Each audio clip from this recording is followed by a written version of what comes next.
Are you ready for this? Are you ready for this? I don't know.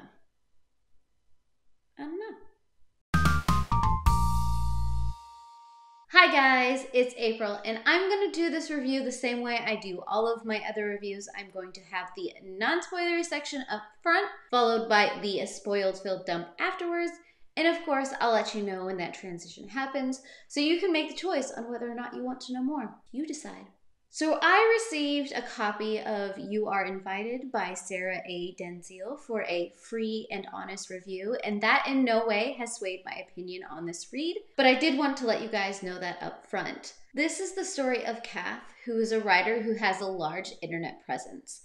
Because of that internet presence, she is invited to the event, which is held in the Carpathian Mountains in a remodeled monastery. During this event, she and other social media influencers are going to be filmed 24/7, and the audience is just going to see what happens. On the way up to the monastery, she gets to talking to her taxi driver, who tells her a little bit about the history of the monastery. Of course, they are in the Carpathian Mountains, which means it is very rich with vampire lore. And it is thought that this monastery is cursed. In about the 1940s, this monastery witnessed a mass murder of the nuns who lived there. And ever since then, the villagers have believed that there is some kind of curse surrounding this monastery. Which means while these social media influencers are there, things start to happen. Now, this story has a secondary title of a ghost story. For me, it felt it leaned a little bit more towards that thriller rather than that ghost story. There is a little bit of horror involved, but it's more about those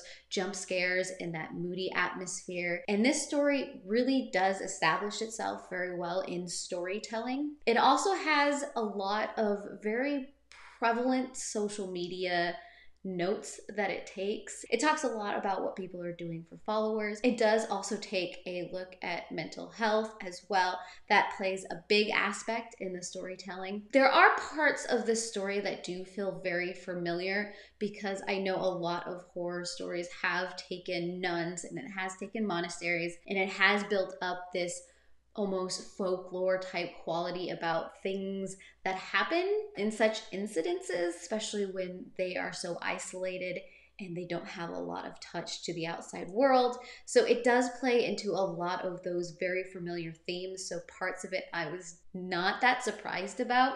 I did like seeing all of these characters interact with each other as these cameras were on them 24/7. It has this weird take of being a Big Brother house, but in this very large monastery in the Carpathian Mountains. And I think that the setting and the build-up was done very well in this story because I felt the slow progression into that feeling you get when you're watching a very suspenseful horror, a very suspenseful thriller. And so I liked it for that aspect. It does have a lot of standard social media character tropes to them. You have that girl who is very much about her following and doing things for those follows. You have that writer who's very secluded and is more about presenting work than about catering to everybody else's whim. You have that gamer who's very loud and has a lot of those kind of personas in it. And then you have that yogi who is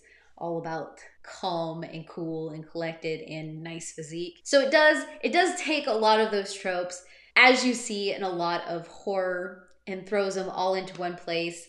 As you sit there and read, you have those moments where you're like, what are you doing? Don't open that door. Why aren't you leaving? And it does nod at the fact that it is doing that, which I giggled at. From the very beginning, I could have guessed where a lot of this was going. The end, the closure in this book was kind of interesting, and I do like a little bit how that was done. If you are looking for something moody and not completely filled with gore, there are moments in this book, but it isn't littered throughout. It isn't constant. No matter what you're looking for, if you're looking for a thriller, if you're looking for some of those horror vibes, this read is probably for you. So this is the section I'm going to go more into my spoiled filled thoughts. So if you plan on reading this book and don't want to spoil yourself, let me know down below, and of course come back after you've read it and we can start a conversation Otherwise, feel free to stick around. It's all up to you. This is just gonna be my words. From the very beginning, we found out that Kath was a schizophrenic. She was taking meds for her schizophrenia.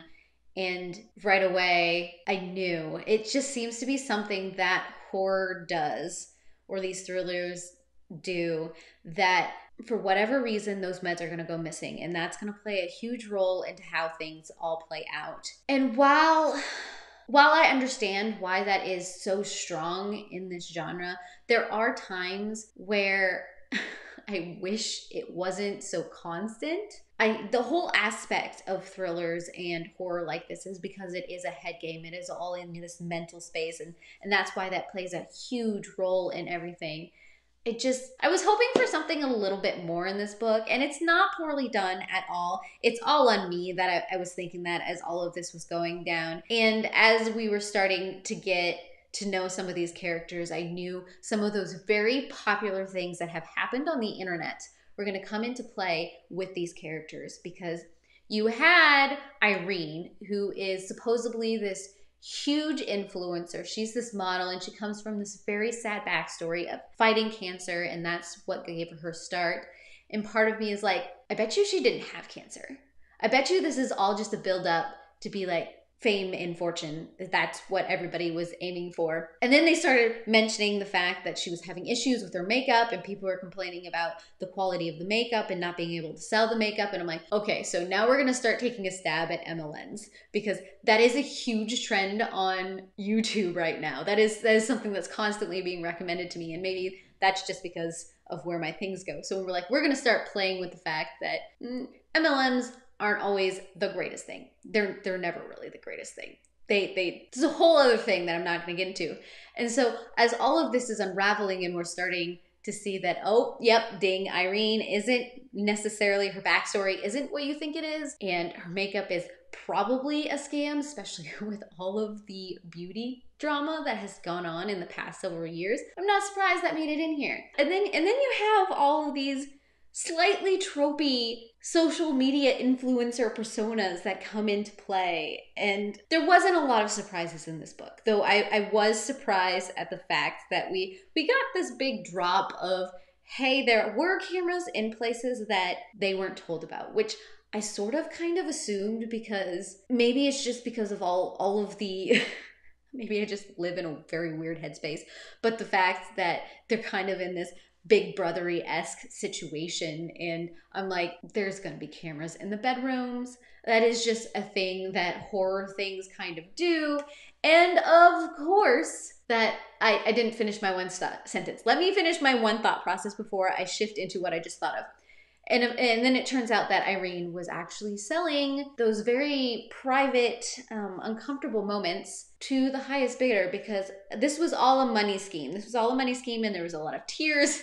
We had this very like Patreon, YouTube membership thing going on that from the very beginning, I was feeling very uncomfortable about, but it kind of leads me to the fact that from the very beginning, they made a very big deal about Kath being a virgin. And if you spend any time in the horror genre, you know it is usually the virgin who makes it out. And for the longest time, that was because, you know, that was the good girl, and there was a lot of morals involved in that, and that's why they lived. And the second that a virgin had sex in a horror, then you knew they were going to die. And so, once again, mainly because this is the main character and she was a virgin, you knew she was going to survive this thing. It was just a question of whether or not everybody else was going to. Pretty much from the get-go was assuming that nobody else was going to make it out alive. Of course, nobody did, except for her, Kath. And then that leads into why all of this happened in the first place, the curse that was on this monastery. So there was this massacre in the 40s. And so it is assumed that there was this curse, and of course they were first pointing at vampires, so I assumed maybe it was going to go into that kind of demonic realm.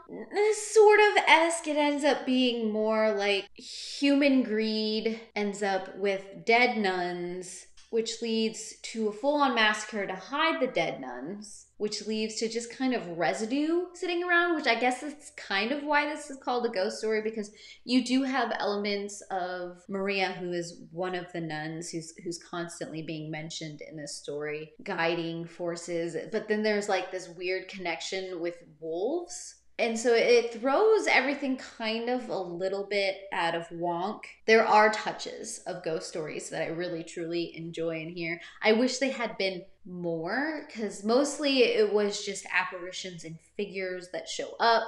All of the things that go missing, of course, are Irene rather than Ghost. Kath is led in certain directions by feelings. I'm not entirely sure what I was expecting when I heard ghost story. It definitely wasn't this.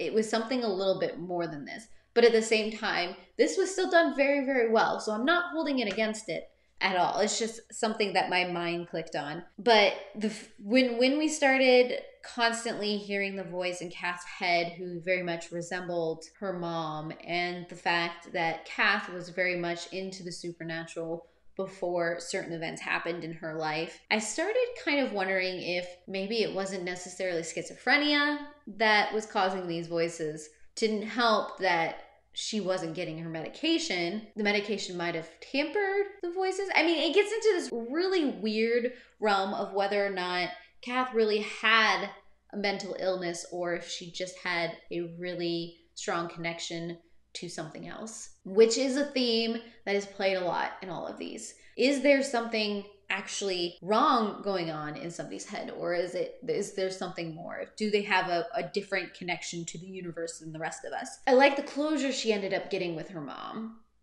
and everything that happened that led up to her mom's death. I can see why she was hanging on to a lot of guilt, or the guilt about the fact that she didn't have guilt, and why she was struggling a little bit with that voice in her head, which then comes back into play of, did that voice stop because Kath got closure, or did that voice stop because the ghost no longer had anything to hold against her? So those are some things that, are interesting things to think about. Overall, I enjoyed this read. It's perfect fall read. I love the setting and I love what they were trying to play with. Tell me down below what your thoughts are on if you have read this book. I would love to start a conversation with you. And if you would like to see more content like this, subscribe, and I heart your beautiful faces. Bye.